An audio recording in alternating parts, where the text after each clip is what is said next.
I've heard you describe your time leading in pharmacy as a fantastic journey of constant learning and growth, which tells me that you are the type of person that is big on a culture of continuous learning, not only for the folks that are in your organization, but for yourself as well.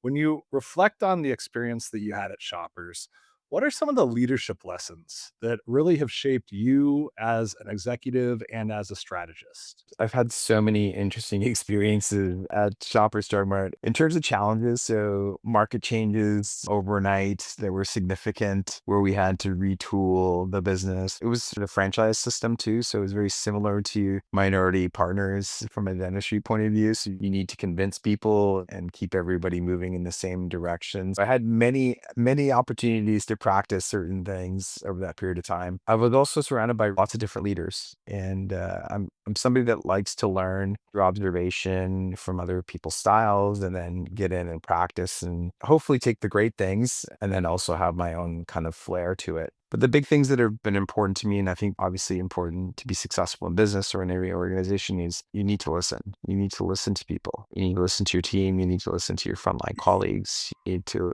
listen to see what's going on in the market. That's one. You need some resilience and perseverance on concepts. We were early on a couple of different initiatives when I was at Shoppers, ahead of the market, and we were able to sustain it, even though over time, if things go on a little bit too long, you start to get some naysayers. So keeping some resilience and persistence as it relates to that is really important. And then finally, you need to bring a coalition. You need to be able to create a coalition of folks that really believe in what you're trying to achieve. Obviously, they need to have their own kind of flair in it too, and their own points of view, but you need to bring everybody along because it's not a game that can be won by one person. It's really a team approach. So those are some of the things that I've learned, not just by reading it, learned by seeing it, practicing it, making mistakes, and adjusting my approach. What I found here at 123 Dentists is a culture that is very similar in terms of its thirst for knowledge. People are excited to be able to find the best way to do something. We've seen a lot of success, so that also breeds a good culture of wanting to continue to win. There's a lot of things here that